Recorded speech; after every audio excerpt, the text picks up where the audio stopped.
we want to just maybe introduce ourselves quickly before we kick off? Perhaps would be useful. So, well, I've been banging on now for 5 minutes. So. Keep on going. Dr. Victor Rymack, environmental scientist and safety engineer. My main job is to prevent accidents, ill health, and loss incidents like fires and things. My colleague Dr. Macmillan is a lecturer on my programme, which is Environmental Health and Safety, a master's course in TU Dublin, and I'm involved with the database management, and as you heard, they're all things safety related. So anytime anyone picks up a shovel, start doing some actual work, I get involved, but I'm also involved in the database management, and also with my colleague Francie, I'll be talking about this. I've got a social science qualification, and I'll be hoping to do some sort of social impact with regard to the collaborators that we already have, and which will add to the programme itself. So I won't hog the limelight anymore. Francis Fortune's my name. Background is in physics, science, research, working with Doug as an assistant in technical coordination, project coordination, anything to do with FarmCarbon. He's hands on everything, so we're either on farm sites or whatnot, liaising with yourselves, producing PowerPoints, whatever the case may be. But joined last September, loving it, and looking forward to a successful completion of the project. Yeah, and just again, I think I was mentioned to something my father's an inventor, so Francie was one of the original researchers, so he's tried and testing before he brought me to the programme, and my father's responsible for corrupting him, changing him from being a biologist to a physicist. There we go. So maybe Mark?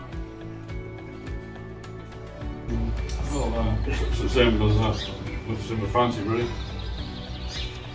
So the background in science the whole way, and most lately in Imperial College, where I was doing nanotech.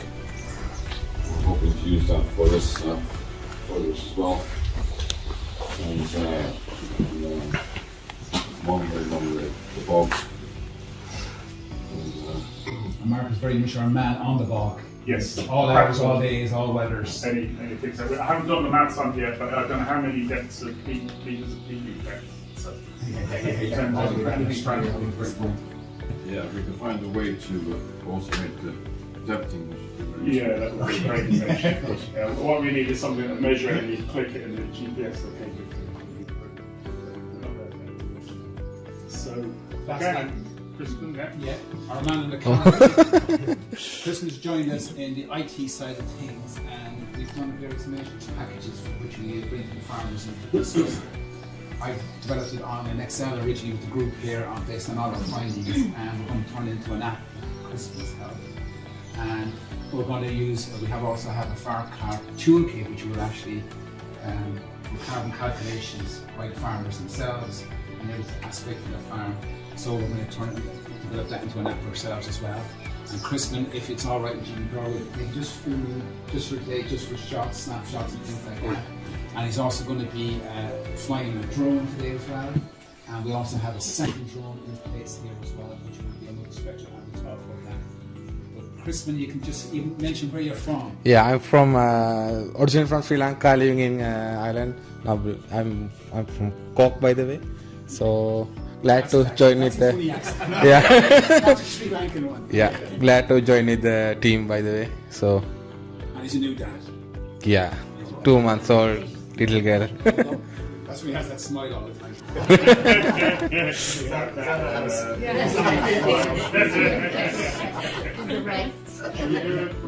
Yeah. But just to say, look, from the outset, thank you so much. I mean, I know myself and Philip made the last week. But look, in terms of your hospitality and in terms of this is just very important in terms of a policy direction. And as we had said to you, the department is leading on an enabling carbon framework. So any, I suppose, bottom-up intelligence that we can get will help us on that journey, I think. So, Great, thank you. So people want to introduce themselves. You can volunteer or not, it's okay, it's not mandatory. I'm Fairness Moore from the Forest Sector Development Division, and so my interest really is obviously forest carbon, but obviously working with Climate Change Division, that enabling framework for farm carbon in general, obviously including forestry as well. So just interested to see how you measure carbon at farm level. Brilliant, thank you. I'm Maria Talbot. I work in the same division as Michelle, but primarily I'm on the climate adaptation side and environmental monitoring of our ag-food strategy. So you know how important it is to rewrite the bogs to stop them from burning? Yes, yes. I'm Martina Dalton, Climate Change Division as well. Newly assigned to the area, so I'm looking forward to today.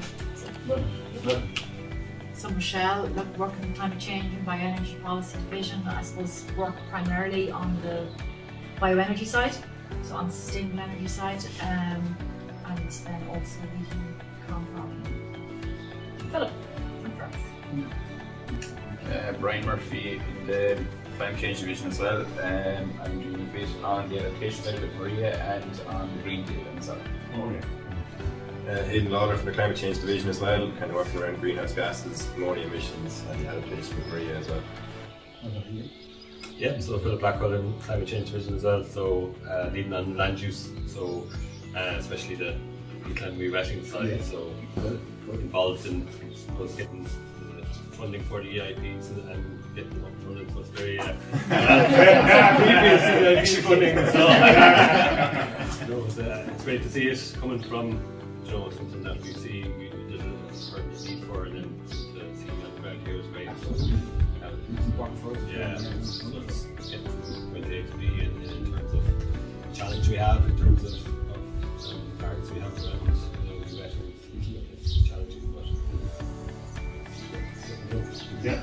Thank you very much. I'm Emma Gear, I'm in the Climate Change Division as well. I work with Maria mostly on the adaptation side of things. Tricia Bungle, and I work with Geraldine on the debate, and we work with the EIPs. I think you're on board. I literally this week when I moved over to the Straight into I'm the only doing straight into part the of the field. month, so yeah. There we go. Straight into the field. Brilliant. Right, listen, thanks ever so much for that. So, just to kick on, I suppose the idea here was just kind of give a quick overview, first of all, of us, and then the project, then maybe get out, have a look at the farm and what we're proposing, and then maybe come back and there's more slides if you want to ask questions. That's kind of what's about to drag on to.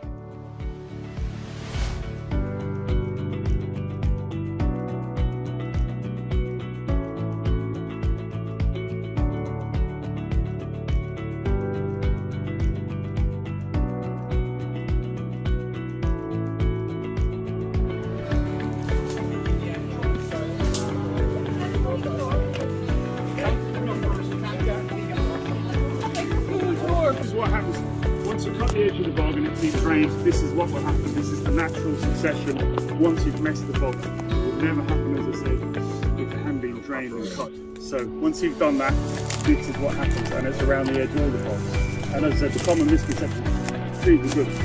Yeah, carbon, yeah, not in the wrong place. Yeah. So we're going on to the cover now.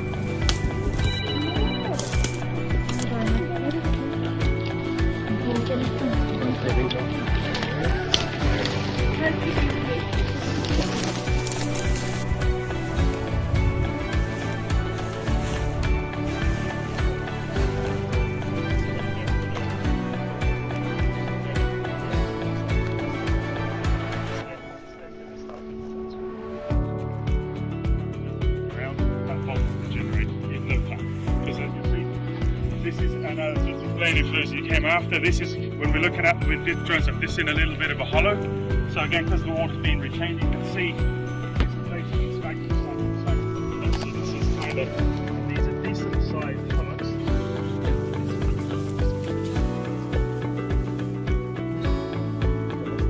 Pick it up there, Michelle. Oh, there's a good picture now. There's a good picture. Let's put that one into the damager now.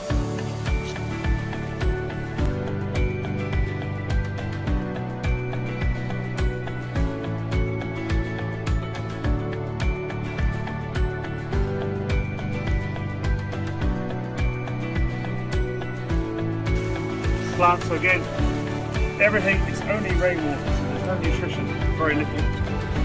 So it's got a lot of insectivorous plants on the bottom. So there's bottlebur, sundew and bladderwort, which can trap insects like this into So this guy here, sundew, because it has looks like he's got sugar on the end of tentacles, but isn't. Insect comes, thinks it's food, sticks, and then the leaf closes over it. It secretes enzymes, digests the insect, sucks it in, and it flowers.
This is the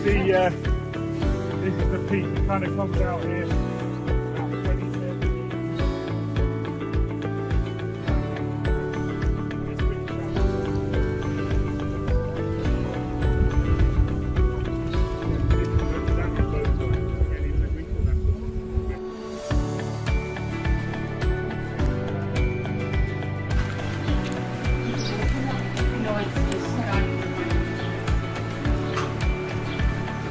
How's it going? Douglas Macmillan is my name, so I'm project manager for FarmCarbon EIP and chair of Green Restoration Ireland Co-op. So we're here today at Donie Regan's farm near Gorta Valley, Ballinamore in West Offaly, and we've hosted a group of people from the climate change section of the Department of Ag, and then we had someone from the forestry and climate change section as well. So we were just taking the opportunity to explain the project to them, the different measures that we're doing in relation to rewetting peatland in different forms, so partial rewetting, rewilding, polluted and then all the other measures that we're proposing on the farm. And then we did a farm visit where we looked at sections of the cutaway bog that would be doing a polluted culture experiment on with wet grassland species, bog woodland. We went out onto the damaged bog that we're hoping to re-wet as part of a community effort around here, and also some of the fields, the peat fields that everyone's interested in. And just took the opportunity to explain to them everything that we're proposing to do, and I suppose the reasoning behind that, why we're doing it, and all the potential benefits. So hopefully they got some good ideas from the point of view of good environmental policies for the Ag Department, and particularly in relation to climate change, because peatlands are so critical in addressing this. They're about 20% of agricultural lands in Europe are peat-based, but they're 80% of all the CO2 emissions. So very important that they be properly managed into the future to help us address all of these issues.